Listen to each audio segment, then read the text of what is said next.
Welcome to அம்மங்கா kitchen. நம்ம கிச்சனில் இன்றைக்கி என்னோடய ஸ்டைலில் மீன் குழம்பை வச்சு இறக்கும் பொழுது எண்ணெயில் தனி மிளகாத்தூளை பொரித்து அது தலையில் கொட்டிட்டு மண் சட்டியில் வெந்தயத்தை வறுத்து பொடி பண்ணி அதையும் சேர்த்துட்டு கொத்தமல்லி தழையும் தூவி மூடி போட்டு இறக்குனா வாசனை தெருவே மணக்கும். டேஸ்ட்டும் வேறு லெவலில் இருக்கும். அப்படிப்பட்ட ஒரு டேஸ்டியான இந்த மீன் குழம்பு ரெசிப்பியை எப்படி செய்யுதுன்னு பார்க்குறதுக்கு முன்னாடி அதுக்கு என்னென்ன பொருள்லாம் தேவை அப்படிங்கிறதையும் இப்போ நம்ம பார்த்துடலாம். இப்போ மீன் குழம்பு வைக்கிறதுக்கு நல்லா ஒரு எலுமிச்சம்பழ அளவுக்கு புளி, அதுக்கு குழம்புக்கு தேவையான அளவுக்கு உப்பு, நல்லா ஒரு 50 ml மேலேயே எண்ணெய் கடலெண்ணெய் எடுத்து வச்சுருக்கேன்.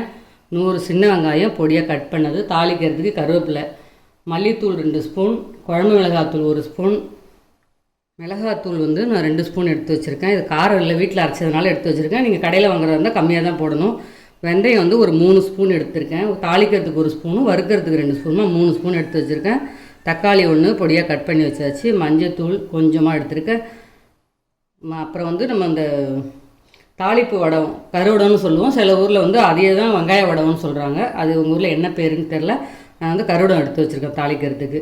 அவ்வளோதான். வாங்க அதை எப்படி செய்கிறதுன்னு பார்க்கலாம். முதல்ல இந்த புளியை ஊற வச்சு கரைச்சி எடுத்துகிட்டு வந்துடலாம். இப்போ சட்டி நல்லா சூடேறிடுச்சு.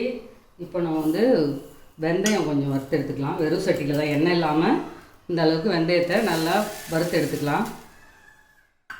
நம்ம மண் சட்டியும் சூடு நல்லா தக்க வச்சுருக்கோம். அதனால் நம்ம அடுப்பை ரொம்ப சிம்மில் வச்சு இதை வறுத்துக்கலாம். நல்லா செவந்துருச்சு, வெந்தயமும் நல்லா வெடிச்சிருச்சு.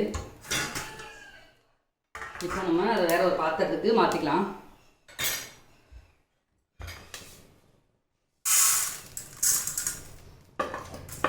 இது வெந்தயம். இப்போ அதுக்கு தேவையான எண்ணெய்,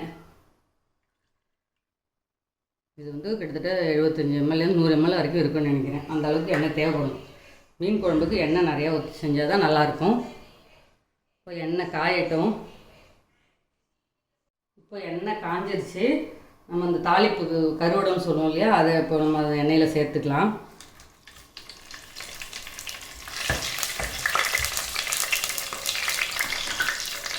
அது கூட கொஞ்சமாக வெந்தயத்தையும் சேர்த்துக்கலாம்.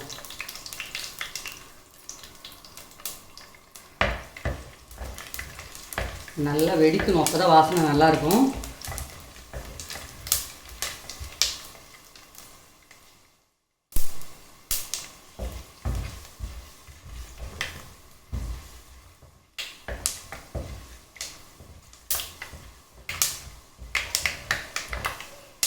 நல்லா வெந்தயம் கடுகு நல்லா வெடிக்கிற சத்தம் கேட்குது. நல்லா வெடிச்சிருச்சு, கலர் நல்லா இருக்குது. இப்போ நல்லா வெடிக்க ஆரம்பிச்சிருச்சு. இதுக்கப்புறம் நம்ம அந்த வெங்காயம் கட் பண்ணி வச்சுருக்க வெங்காயம், கருவேப்பிலை, பூண்டு, இது 3ஐயும் இப்போ நம்ம சேர்த்துடலாம்.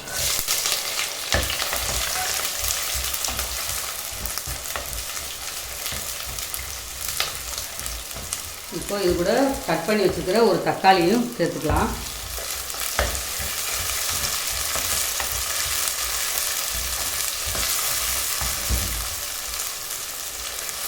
நல்லா வதங்கட்டும். இப்போது வெங்காயம், தக்காளி எல்லாம் நல்லா வதங்கிடுச்சு. இதுக்கப்புறம் நம்ம மிளகாத்தூள் எடுத்து வச்சோம் இல்லையா, அதை மட்டும் அந்த எண்ணெயில் சேர்த்துக்கலாம்.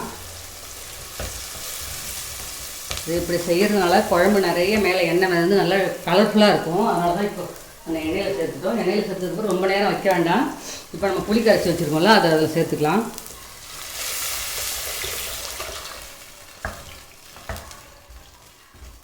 இப்போ இது கூடவே நம்ம எடுத்து வச்சுருக்கிற மஞ்சத்தூள், மல்லித்தூள், குழம்பு மிளகாத்தூள் இல்லைன்னா நீங்கள் வீட்டில் அரைச்ச சாம்பார் தூள் இருந்தால் கூட அதில் 1 ஸ்பூன் போட்டுக்கலாம். நல்லா டேஸ்ட் நல்லா தான் இருக்கும். அதில் நம்ம எல்லா மசாலாவும் போட்டு அரைக்கிறதுனால மீன் குழம்பு நல்லா டேஸ்ட்டாக இருக்கும். அது அப்படி 2 தூளுமே இல்லைன்னா நீங்கள் மிளகாத்தூள், மல்லித்தூள், ஒரு ஸ்பூன் மிளகாத்தூளுக்கு 4 ஸ்பூன் மல்லித்தூள் கணக்குக்கு நீங்கள் போட்டு மீன் குழம்பு வச்சிங்கன்னா நல்லாயிருக்கும். மண் சட்டியில் மீன் குழம்பு வைக்கிறது எப்போவுமே டேஸ்ட் நல்லாயிருக்கும். இதுக்கப்புறம் நம்மளுக்கு தேவையான உப்பை சேர்த்துடலாம்.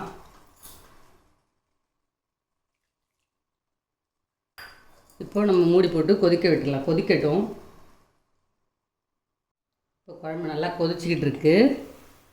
நல்ல வாசனை சூப்பராக இருக்கும்.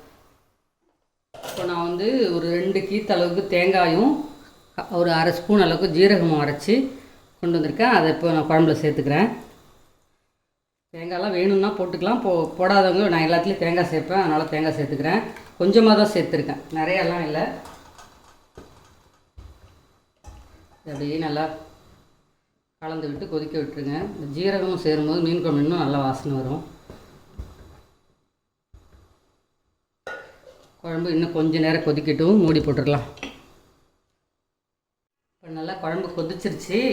இப்போ நான் வந்து இந்த மீன் மண்டை வந்து ரொம்ப பெருசு, அதனால் இப்போ முன்னாடியே அந்த மீன் மண்டையை அதுக்குள்ளே போட்டுருவோம். நல்லா கொதிக்கிட்டு குழம்பும் ரெடி ஆகிடுச்சு. மீன் மண்டை கொஞ்சம் நேரம் கொதிக்கட்டும், அதுக்கப்புறம் மற்ற மீன் எல்லாத்தையும் போட்டுடலாம். இப்போது மீன் மண்டையை போட்டாச்சு, குழம்பு கொதிச்சிருச்சு. எப்படி இது குழம்பு கொதிச்சிச்சு அப்படி பார்க்கணுன்னு எனக்கு சின்ன வயசில் எங்கள் அம்மா சொல்லி கொடுத்தது. எப்படின்னா கரண்டி அப்படி போட்டோன்னா இப்படி வச்சுட்டு குழம்பு எடுத்து இப்படி கொஞ்சம் நேரம் வச்சுட்டு அப்படியே எடுத்தோன்னா அந்த குழம்பு வந்து கரண்டியில் ஒட்டும் அப்படின்னு சொல்லுவாங்க. இந்த மாதிரி அப்போது நம்ம போட்டோம்னா மீனில் இருக்க தண்ணி சேர்ந்து மறுபடியும் சரியாயிடும். அதனால் அந்தளவுக்கு கெட்டியாக வர வரைக்கும் இருக்கணும்னு சொல்லுவாங்க. எனக்கு என்ன பார்த்தோம்னா அந்த கொதிச்சு ரெடி ஆகிடுச்சுன்னா இந்த மாதிரி பபிள்ஸாக வரும். இப்படி பொங்கி கொதிக்காமல் இப்படி கொதிக்கும். அப்போ குழம்பு ரெடி ஆகிடுச்சின்னு அர்த்தம். இப்போ நம்ம மீனெல்லாம் போட்டுடலாம். இது எல்லாம் ரெகுலராக சமைக்கிறவங்களுக்கு தெரியும், பிகினர்ஸ்க்காக தான் இதெல்லாம் நான் சொல்கிறேன். இது என்ன பிரமாதம் நீங்கள் சொல்லிக் கொடுக்குறீங்க அப்படின்னு நினைக்க வேண்டாம். புதுசாக சமைக்கிறவங்களுக்கு மீன் குழம்பு தண்ணியாக வைக்காமல் கரெக்டான பதத்தில் வைக்கணுங்கிறதுக்காக நான் இதை சொல்லி கொடுத்துட்ருக்கேன். இதில் மாங்காய் கூட சேர்த்துக்கலாம். நம்ம குழம்பு மீன் நிறையா இருக்கிறதால நான் இன்றைக்கி மாங்காய் கட் பண்ணியும் சேர்க்காமல் விட்டுட்டேன்.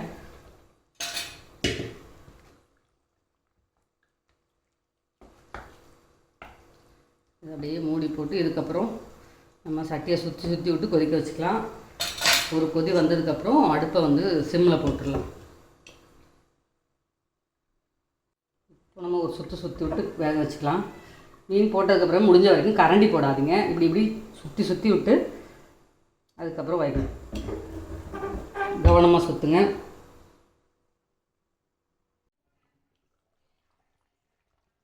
குழம்பு நல்லா கொதிக்க ஆரம்பிச்சிருச்சு. மறுபடியும் ஒரு தடவை அப்படி சுற்றி விட்டுடலாம்.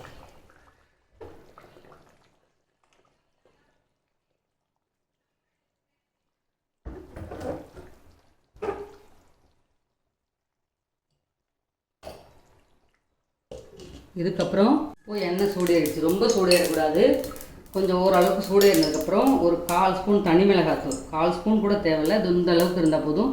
அதை அதில் சேர்த்துடலாம். சேர்த்து டக்குன்னு அதை அப்படியே பொரியுது பாருங்கள்.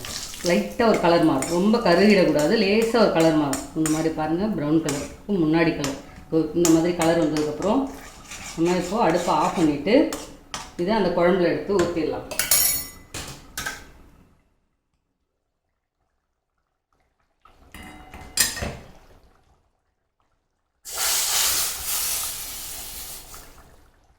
இதுக்கப்புறம் நம்ம வெந்தயம் வறுத்தோம் இல்லையா, அந்த வெந்தயத்தை நான் வந்து அம்மியில் பொடிச்சு எடுத்துகிட்டு வந்திருக்கேன். கொஞ்சமாக இருக்கிறதுனால அம்மியில் பொடிச்சு எடுத்துகிட்டு வந்திருக்கேன். இப்போ அந்த வெந்தயத்தூளையும் அதில் சேர்த்துட்டு, அது வாசனை நல்லாயிருக்கும். இது எங்கள் தாத்தா தான் சொல்லிக் கொடுப்பாங்க. என்ன தான் நீங்கள் மீன் குழம்பு வச்சாலும் வெந்தயத்தை மண் சட்டியில் வெறும் சட்டியில் வறுத்துட்டு கடைசியாக தூள் பண்ணி போட்டு இறக்கி பாருங்கள், மனம் அப்படி இருக்குன்னு தாத்தா அடிக்கடி சொல்லிகிட்டே இருப்பாங்க. அது தாத்தா சொல்லி கொடுத்தது. இதுக்கப்புறம் நம்ம கொத்தமல்லி தழையை தூவிட்டு அப்படியே அடுப்பை ஆஃப் பண்ணி மூடி போட்டுற வேண்டியது. மண் சட்டிக்கு மட்டும் கொஞ்சம் அட்வான்ஸாக நம்ம அடுப்பு ஆஃப் பண்ணிடலாம். அது அந்த சூட்லேயே வேறு ஒரு 5 நிமிஷம் அப்புறம் கொதிக்கும். அதனால் போதும். இப்போ நம்ம சுற்றி விட்டுட்டு அடுப்பை ஆஃப் பண்ணிடலாம். இப்படி செஞ்சு மீன் குழம்பு செஞ்சு சாப்பிட்டு பாருங்கள், டேஸ்ட்டு சூப்பராக இருக்கும். நம்ம வெறும் புளி, மிளகாத்தூள், உப்பு இது கரெக்டான அளவில் வச்சு அந்த கொதிக்கிறதுக்கும் கரெக்டான டைமிங் கொடுத்தாலே எந்த குழம்பாக இருந்தாலும் டேஸ்ட்டு சூப்பராக தான் இருக்கும். இதை இடையிடையே நம்ம இதெல்லாம் போடும்போது இன்னும் வேறு லெவல் டேஸ்ட்டாக ஒரு நல்லா ருசியாக சாப்பிட முடியும். இந்த மீன் குழம்பு நீங்களே ட்ரை பண்ணி பாருங்கள். ட்ரை பண்ணி பார்த்துட்டு எப்படி இருக்குன்னு கமெண்ட்டில் சொல்லுங்கள். நம்ம அம்மங்காய் கிச்சனை எப்பவும் போல் லைக் பண்ணுங்கள், ஷேர் பண்ணுங்கள், சப்ஸ்கிரைப் பண்ணிவிடுங்க. நன்றி, வணக்கம்.